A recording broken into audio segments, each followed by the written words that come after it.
Hello, and welcome to Blockchange Solidarity, the podcast where we ask what blockchain can do for us.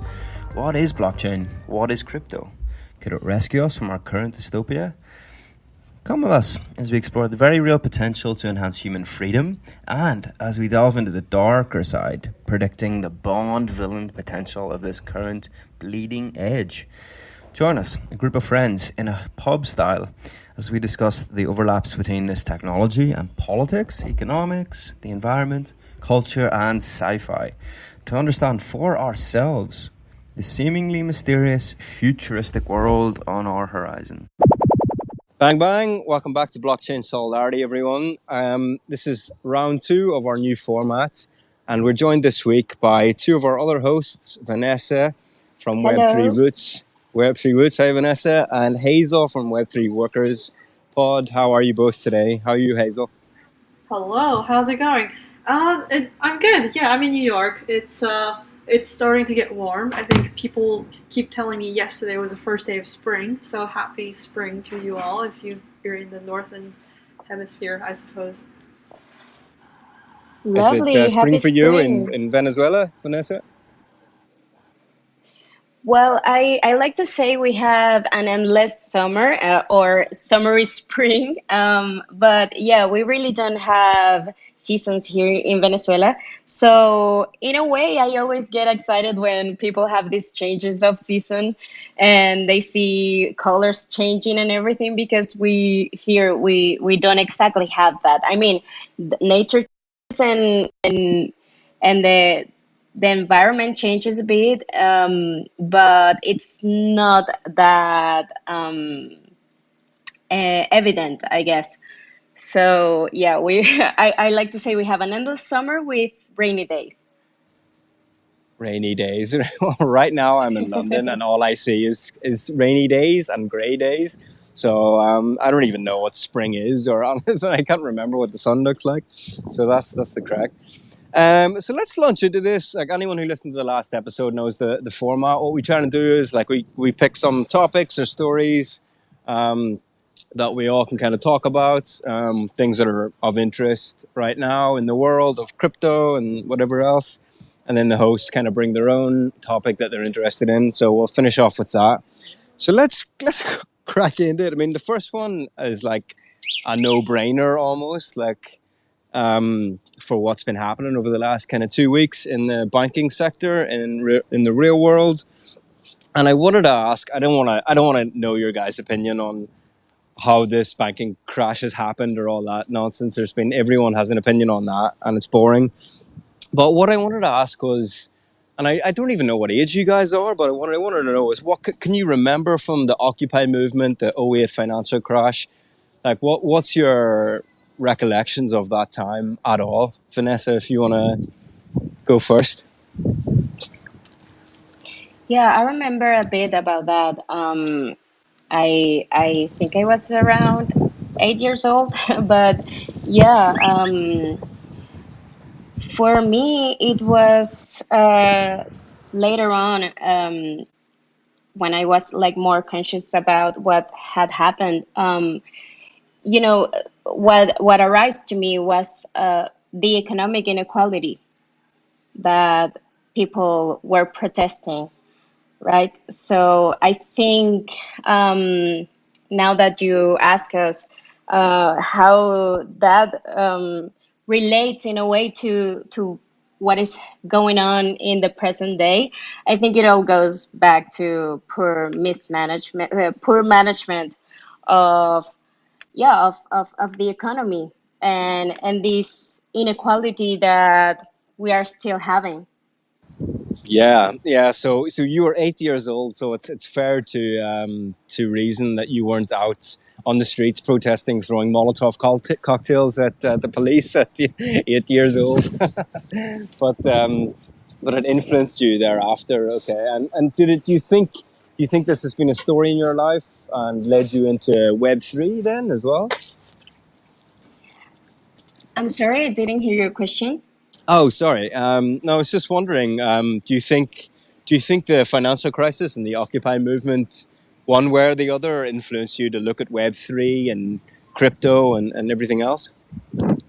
Oh, for sure. I think this is an economy and a technology that opens up for a different kind of coordination and a different, um, what's the word? A System. different, yeah, yeah, different system, to handle wealth in a different way.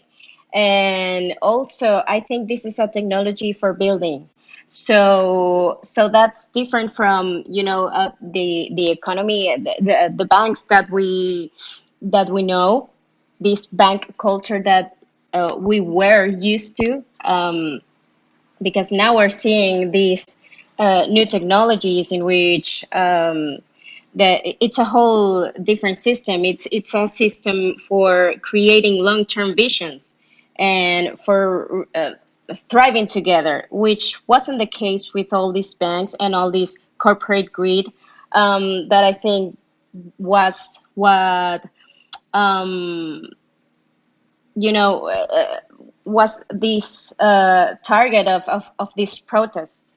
And I think that was sort of what, the straw that broke the camel's back. Yeah, it was, wasn't it? And Hazel, would you agree? What was your experience of the Occupy movement? Were you involved? You are throwing molotov cocktails. What age were you? No, I was in a very different part of the world. That I feel like the experience of financial crisis, like it's felt through Mm. some rippling effects. Say, like I was in Singapore, right? And global economy is connected, but it's nowhere as I think direct or intense as what people experience here in the America in the Western So continent. where were you? I didn't quite catch that. Where were you? I was in Singapore. Oh, Singapore. Okay, right. Okay, so a very law and orderly society.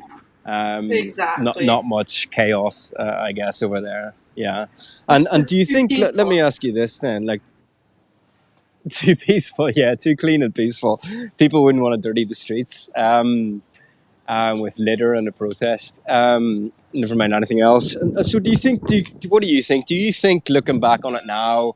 I mean, a lot of people had some hope that this would never happen again. Do you think the system has learnt its lessons from that time, or it's just the same old crap and it's gonna happen again? And even more reason why we need Web3 and decentralized crypto and everything else. Yeah, I mean, like it's interesting because I think I have a lot of faith in crypto, and there's so many You're, exciting you're things quite being far done. away there. I don't, Hazel. You might need to come Okay. a little bit closer Yes, yes. if you Is can. this better? Oh, that's Is better. this a little better? Yeah, that's better. Oh, awesome, Much better. Much awesome, better. Yep. cool, wonderful. Go ahead.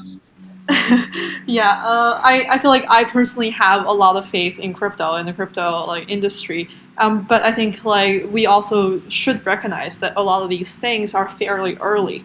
But I think like what's interesting there is so much of crypto is it pokes the questions of incentive design and designing new economy, designing like a new decentralized economy, and in a way that it tries to create alternative worlds through which we can imagine our economic systems. I feel like like at the same time it's really early, but it feels like a very hopeful space. Like a lot of those designs are more than just like capitalist designs that we are used to function on. I think those new imaginations allow us to imagine like an alternative, different future.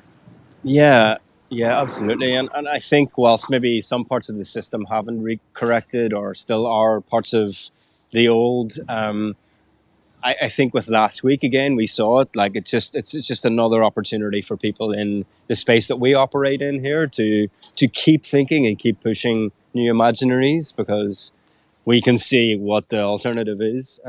Great. Okay, let's bounce on to the next one. Next one was, and this is really getting at like what is that crypto adoption like in the real world? Because we can talk about it in the abstract and all these different imaginaries, but what is actually like in the real world? So the question is, let's go to Hazel first. Can you think of someone in your family or your friend circle who doesn't like crypto, and what is the reason for that? I mean, that's really funny because I feel like most people don't like crypto. Like one example I would give is Yeah. like, yeah, like if you're on a dating app, for instance, like nobody put in their bio like I'm a crypto bro, and like on the first, like I had this conversation with another crypto friend, and he just like got back to the city, like he just started dating in New York, and like I was like, what's it like being on a dating app, like Hinge or whatever? And he was like, yeah, like the first Hmm. date, I never talk about like I work in crypto. Like I always say something that I work in a startup or something like that, Wow. and Wow. that's really Okay, Oh, funny let to that's me. funny. that's Yeah, interesting. that's yeah, that's really curious. So let's dive into that a little bit because he's a guy, and usually guys will want to be bombastic about oh, look how much I earn. So I guess or at least some guys, and so maybe you'd think with crypto being synonymous with making money, some guys out there would be like, yeah, I do work in crypto. So what do you think of the dynamics there that he didn't want to do that, and is it just because girls do not like that side of guys, or what do you think's the dynamics there? I think it speaks to the how much people still don't know about crypto and how much people still hold against crypto, right? Because like some part of the industry is speculative and people are in there for money, but he was not, and I think a lot of us here are not. Like we work in public goods, we work in like different like mutual aid projects around, and sometimes but crypto is usually associated to like a speculative like money play or something like that, and sometimes a little hard, I think, from the first impression to correct that message or that signaling. I think that's why my friend would just be like, yeah, like, I work in a like education startup or something. Interesting. We really have to do better work at changing that reputation. Then, what about you, Vanessa? If you've got a boyfriend, Vanessa, but if you went on a date with a guy and he said, "Yeah, I work in crypto," what would be your reaction? Well, I'm now like very used to that. My friends are not crypto natives. As my boyfriend, for example, he's a crypto native, so he loves he loves Web3. He loves blockchain and all the possibilities. But what I see, and I agree with Hazel, is that there's a lot of ignorance because people usually think about crypto as yes, as speculative and as scams. Also, this is something that I see a lot. Yes. Yeah. So, for example, the other day I was talking to my brother, which who has a very beautiful climbing project, and I I was thought you were going to telling say him, who has a crypto scam. A few. You didn't say that. I thought you were going to say he has a really bad crypto scam. yeah, yeah, yeah, Ponzi scam and everything, you know. Yeah, yeah, yeah. I was speaking to him in the Barbados. He has a huge house. Yeah. uh, Sorry, I derailed no, what you were saying. thankfully Go no, ahead. he Go has. ahead. Thankfully, he has a beautiful climbing project, and I was telling him about what he could do in blockchain, and maybe just jump to that endless void. But he was like, you know what? I'm not really interested right now because I think there are a lot of scams, and what I see is that there's all this hype about uh, speculation and assets and monkey faces that I don't like that. And I'm not seeing like a very good use case for it right now. So I'm not interested. And I was like, okay, I understand that he doesn't know all the possibilities. He's not seeing the bigger picture. So I think that it happens to a lot of people that just hear the noise. This is the noise that we have around, about the speculations and about the assets and the cryptocurrencies, and that's not at all what it is about. It is about adding value. It is about building. It is about coordination. Like there's a yeah, like a whole new DAOs world. and economic substrates and post-capitalist Yes, experimentation and everything. I mean, Hazel and I have been exactly. working with Dan, who's our new co-host on Web3 Workers Pod, and he's been learning about DAOs all week, and now he's encouraged. But he didn't know too much about it at all. You know, he was like, I'm just looking up this DAO thing you said. So it Yeah. is So so what I new. think It's so new. Yeah. Yeah, what I think is that we have to show them the other face, where it's not about the assets and cryptocurrencies, but about adding value and keep on doing more social impact projects, our real impact projects, real life impact projects, because at the end of the day, planet Earth is where we live in, and I think we need to show more of that face of the real impact that these technologies and these cryptocurrencies and everything, all of this movement Yeah. could really do. Besides all the noise, right? So I think we have to turn the volume up a bit about the good use cases, I, the good projects, and the projects that are really adding value I more than just assets and we have currencies. to At we the have end, we have to turn mhm. the frown upside down, and that means doing podcasts, and that means for anyone out there, including whoever's dating, say you work in crypto, and then when you notice a frown on her face or his face, you just go, no, no, no, no, no, but DAOs, and just wait and watch until the frown is upside down. You will see, folks. So there we go. We Yeah, take the and fight this is everywhere. something.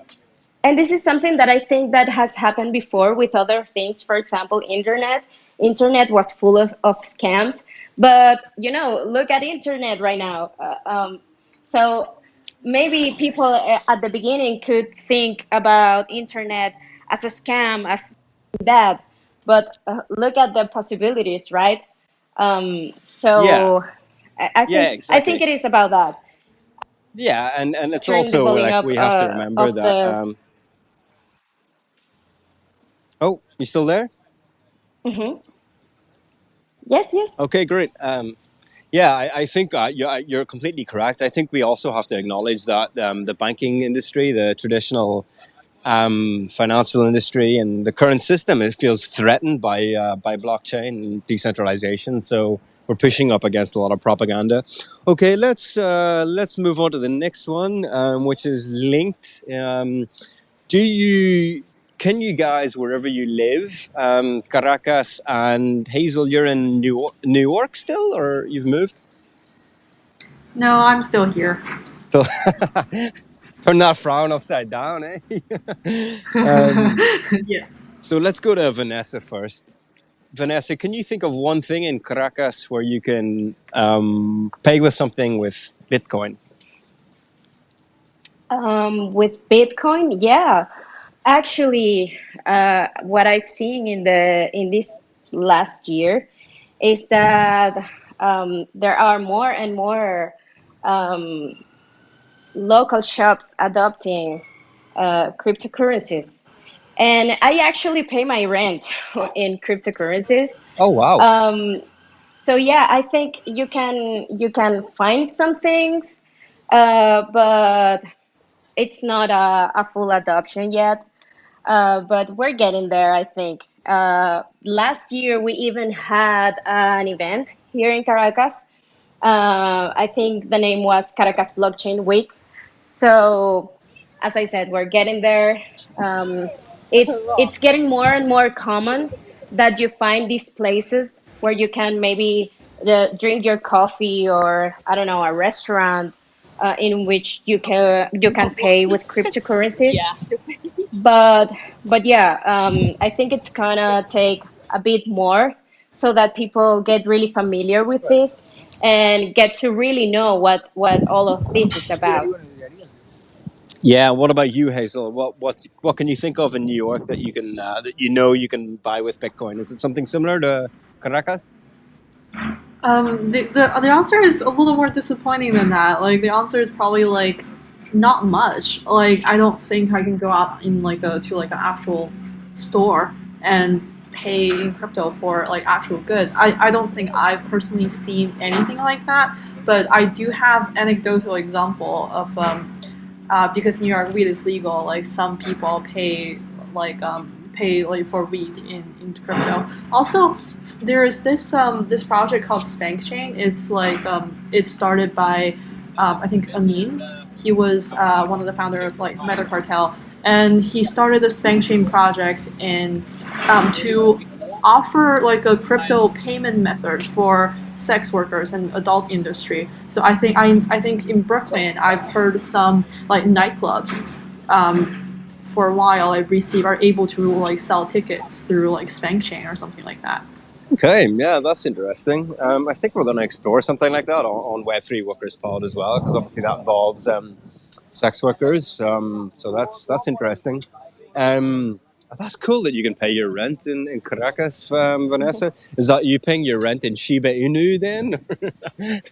is it is it something? Well, Yeah, I mean, Venezuela, I stables think maybe. that Yeah, has Venezuela, I think that has, like a perfect environment for the adoption, right.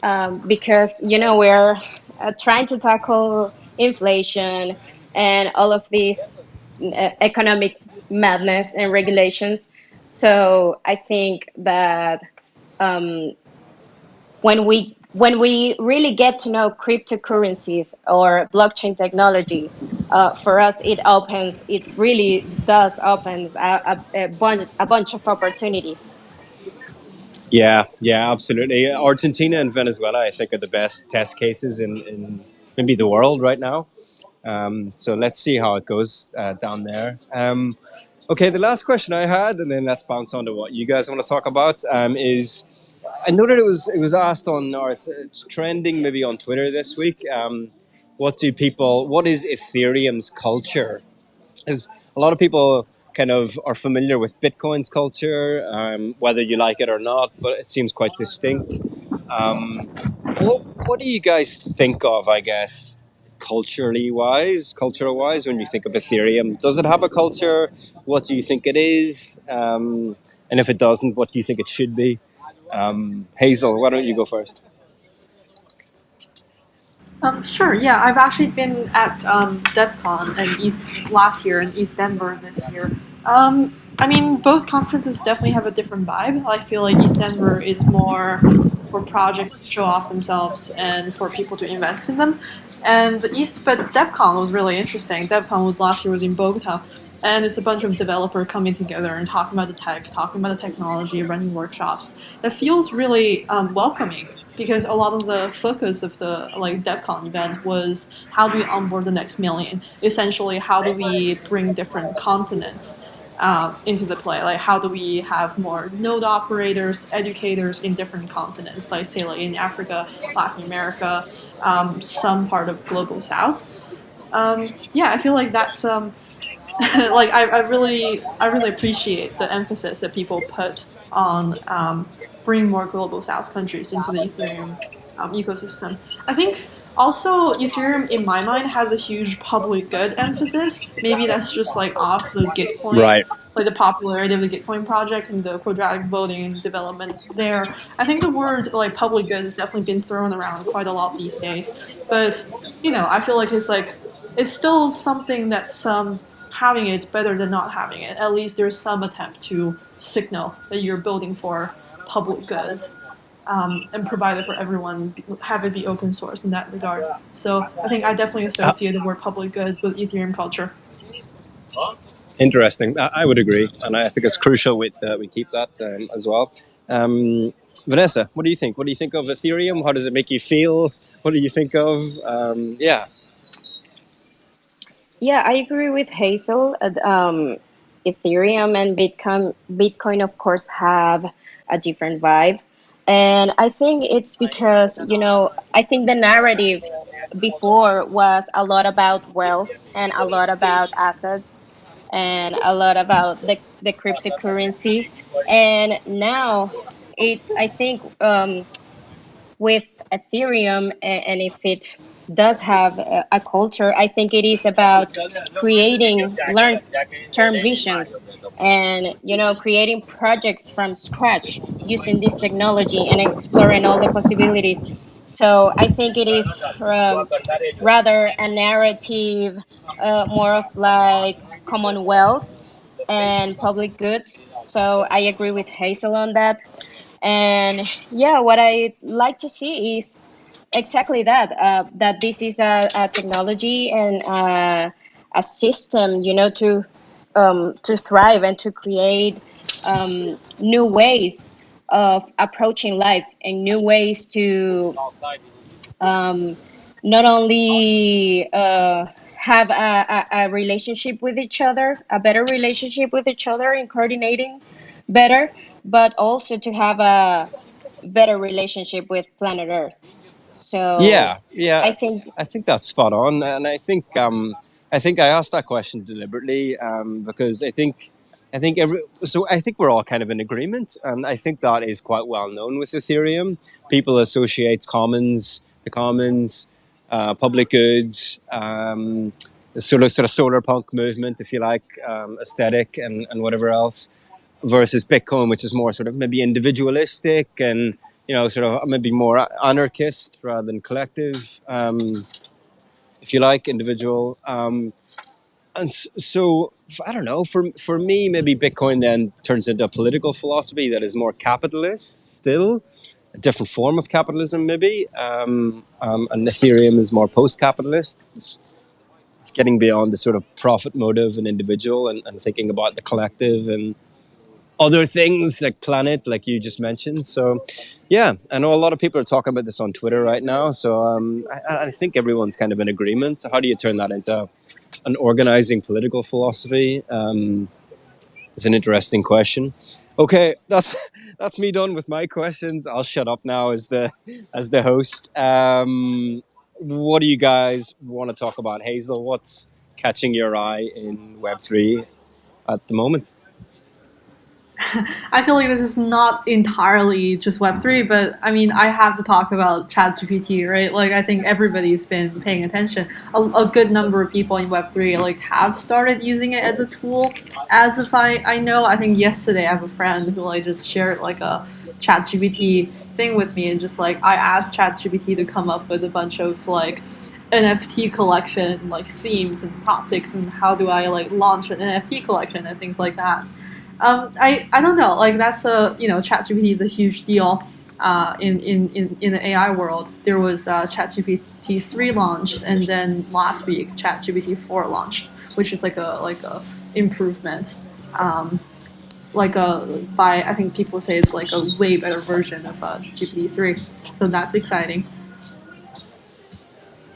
And does it scare you? Do you think we should be scared of this technology, or do you think we can control it and we can use it in Web3 safely? Or because a lot of people are scared by it. I saw Noam Chomsky come out. I didn't read his article, but I think he had something in the New York Times that just said it's all a bit of a joke, and they're not never going to be as smart as humans, and yeah, it's. I can't remember what else he said, but he wasn't positive on it. But a lot of people are scared of it. What do you think? Are you scared of it? What's the argument for being scared of it, if I may ask? Well, I don't know. Maybe, I don't know if Noam Chomsky would hold that he's scared of it, but I think a lot of people think that AI will start turning against humans. I think someone said, it was reported last week, wasn't it, that, or maybe the week before, and I think Elon Musk tweeted about it, which obviously made it go viral, for good or bad, that someone asked ChatGPT 3 or something a question, and it replied something really negative towards humans, and it seemed like conscious. Don't quote me on that, but it definitely, and then that sparked the big debate about, oh my God, is this already happening? AI, all the rest is going to overtake humans and stuff. Okay, so it doesn't sound like you're scared if you're like questioning what there's to be scared about. No, I think I it's a am good scared. tool. You think it's cool? You're scared, Vanessa. It's keeping you up at night, yeah? Yeah, in a way, they scare me a bit because I guess this is something that's that we're getting to know. And but what I think, more than being scared, what I'm seeing with this is the need to uh, do and promote a good use of technology, and a use of technology that's for the good of people. Yeah, absolutely. I'm not fearful. I just don't think AI will ever overtake humans. I think we're just too smart in many different emotional ways. So yeah, I'm not losing any sleep over it, even if other people are. Okay, let's finish off with you, Vanessa. What is catching your eye in the world of Web3 this week?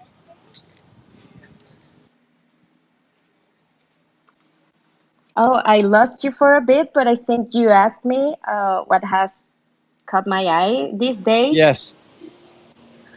Oh, now I'm Okay. back. Yes. Yeah. What's Um, caught you? Yep. Yep. Go ahead. yeah, well, we this week we had a recording for Web3 Roots Pod with Marcus, who is a fellow at the Ethereum Foundation, and he's been driving this research on adoption in Latin America, how to Guatemala. launch, Yeah. yeah, exactly, Guatemala. Um, so, um, Were you? Were he? And he's a particular because I've listened back to that episode already. He's a pretty impressive guy with kind of a really interesting upbringing.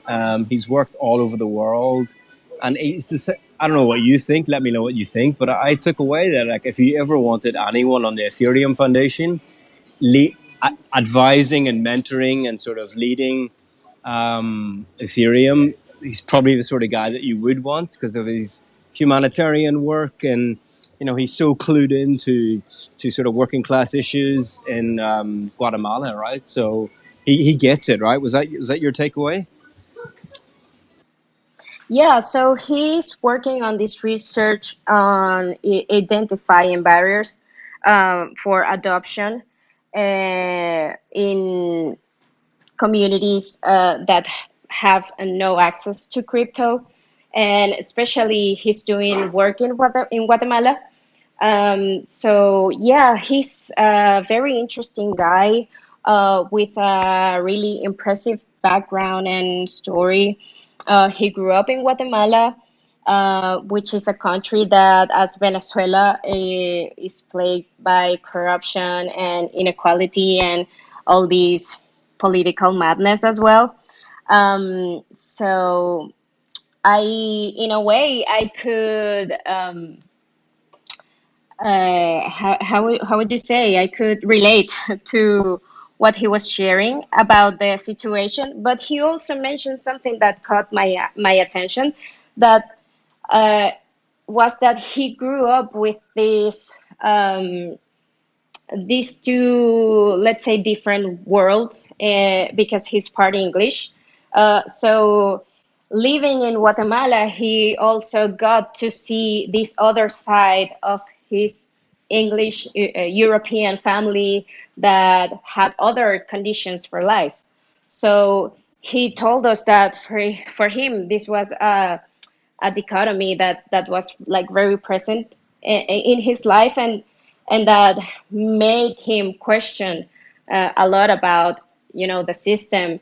And it was beautiful to hear him share very deeply about his story and how this work that he started doing with healthcare with his father eventually led to all these work that he's doing right now. He also is working with a low income housing initiative that's called Lamina Pop. So yeah, it was beautiful to have him share how all that path led him to the The place he the is work now. that he's Yeah. doing. Yeah, the place he is now. And he launched the first version of his research, and it's really interesting. I keep seeing how Latin America, and I know that his work is with a hyper local focus in Guatemala, but I think that we can see how Latin America has this um, perfect environment for adoption. So I think it's a matter of how we take this technology and this adoption to those communities. Yeah, absolutely. Um, I think I'm glad you mentioned that, because I think like there was a couple of things. One of the things you mentioned is that dichotomy, because you see it everywhere now. Once people like have a perspective of the another world within the world that we live in, that it's just not, that it's just like poverty. And I know that for myself, having traveled over the last number of years, like you just see it from a different perspective. So I think when you have that sort of experience and that perspective, it can change your outlook so much that you just do not believe that the system is fixable in any way, and you become anti-system. So we need more sort of global South voices who just have a totally different perspective, and to come to the world of Web3 and help us build it. That's my point. And yeah, he's a perfect representative for that. So I can't wait till that episode launches. That's on Sunday, right? That will be released. Yes, on Sunday, hopefully. And yeah, definitely he has a great input with his research about all the opportunities for DeFi in LATAM. So yeah, that's worth checking out. Worth checking out. I'm sure we all will. And I think he's got a new pod as well. So definitely check that out, folks. Let's end it there. Yeah, good chat, guys. Lovely to catch in with you. And yeah, really interesting topics and chats. What are you doing with the rest of your evening? Hazel, what are you up to? Going to the gym. Amazing. Probably. Keeping fit. And what about you, Vanessa? Almost the same, but now gym. I'm going hiking the mountain that I gratefully I have it very near. So yeah, That's I'm going amazing. to spend some time in the mountain after I finish some work, and yeah, that will be the end of my afternoon. What a beautiful way to. How about What a you? beautiful end. Well, I wish I was. I'm going to go out for a run. I wish on the streets of London. I wish I was running out in mountains. I do miss that. Oh my God, I've lived around them for so long now. I miss that. Well, maybe sometime again. Okay. Well, thanks everyone for listening. I hope you enjoyed that, and we'll be back in 3 weeks' time again, or thereabouts, with two more of our hosts. I think it's going to be Pudding and Dan probably on the next one. But yeah, thanks guys for joining, and enjoy your evenings. And yeah, we'll catch in again soon. Great, thank you for inviting us. Great. Thank you. See you. Bye guys. Bye. See you. See you back.